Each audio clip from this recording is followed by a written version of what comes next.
ما میخواهیم امروز عامل اساسی که بنیادی و بیسیک ترین چیز را که امام صادق علیه السلام گفته، 3 چیز را گفته که بسیار مهم است برای عاقبت بخیری. ما امور میخوایم مختصر بریش بیان کنم، زیاد توضیح هم نمیدم، خالی ترجمهش اگر کنی امنار خودون چی مکسته انشالله مفهمید. او ای است که امام صادق وقتی که یک نامه به رفیقای خو، به دوستای خو یک نامه داد، گفت اگر میخواین عاقبت بخیر شونین، یعنی 3 چیز را شما باید رعایت کنین، 3 نکته را و 3 مطلب را باید رعایت کنین. چی میگه مولا؟ این اردت ان یختم بخیر عملک حتی تقبض و انت فی افضل الاعمال.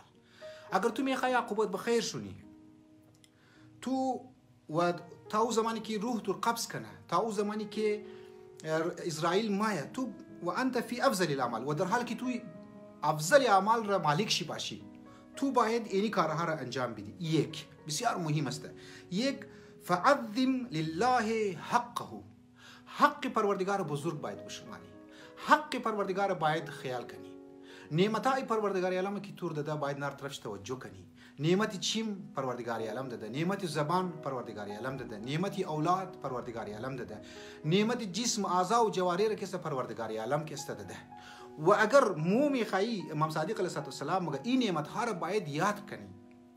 از چیم خو ما باید طرف ناموسی مردم تو نکنم، از زبان خو ما باید غیبت گو کس نکنم، از زبان خو ما باید تهمت نزنم، از زبان خو ما باید گو گناه دیگه نکنم، از دسته های خو ما گو کس را بریش ظلم نکنم، گو کس نزنم، از گوشه های خو ما کست یگو غلط گانه و موسیقی و غیر شرعی موسیقی ما کست گوش نکنم. اینها نعمت های پروردگار عالم است، اینا حقوقی است که پروردگار عالم بریز موشمو انداخته، حق پروردگار عالم است اینها.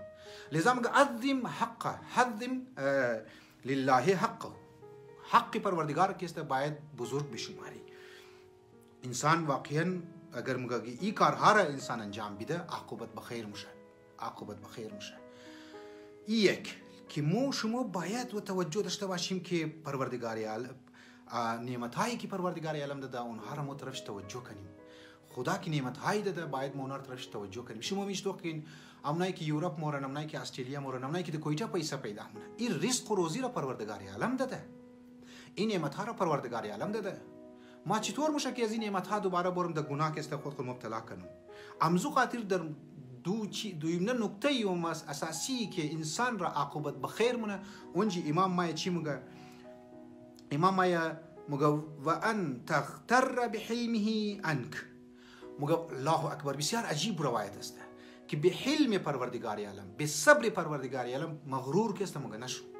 پروردگار عالم بسیار حلیم است، پروردگار عالم بسیار بزرگ است، رحمت پروردگار عالم بسیار وسیع است. پروردگار عالم بندیش که وقتی گناه مونه، به یک روایت میگه تا 40 روز را بین بنده و گناه که است پرده حائل میله، بین گناه و آبروی بنده که است 40 پرده که است میره و تا 40 پرده میره تا آبروی ازی بنده نره. این از الطاف و مهربانی پروردگار عالم است که شما که گناه مونی تا 40 روز را، بعضی روایت میگه بعضی تا 7 گنٹر میگه، بعضی تا چند روز دیگر میگه 40 پرده میره. افراد هر نمیله که بنده ما آبرویشی بوره. لذا از یک طرف وقتی خداوند متعال اینقدر حلیمه، اینقدر رحیم است که شما را آبروی از شما را حفظ مونه. مو چطور میشه که از این حلم پروردگار عالم سو استفاده کنی، غلط که است استفاده کنی؟ شما آماده باشیم از او روزی که حلم پروردگار عالم لبریز شونه.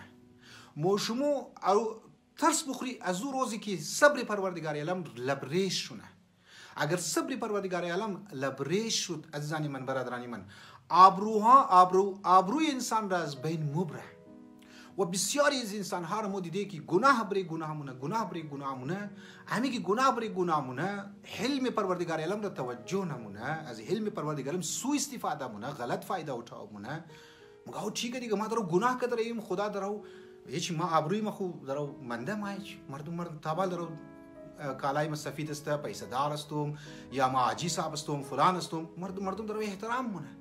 لذا طرف ازی توجه بده که یک روز نه یک روز آبروی انسان را چنان پروردگار عالم مبره، هم در این دنیا هم در دنیا که آبروی انسان رفته است.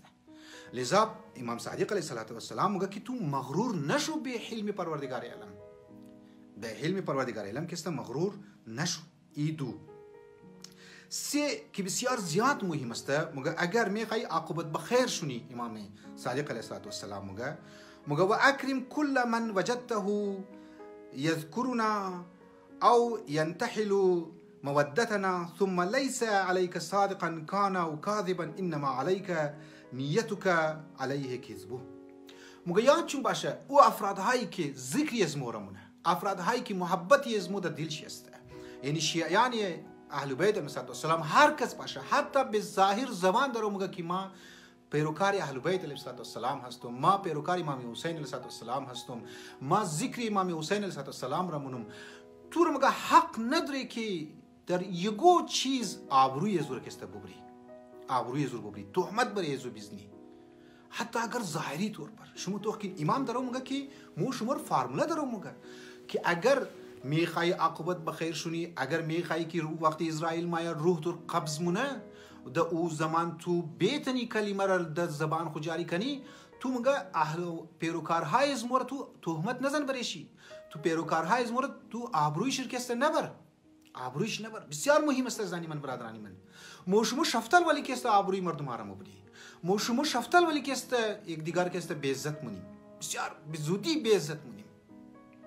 مواظب باید باشیم زنی من برادرانی من، مواظب باید باشیم.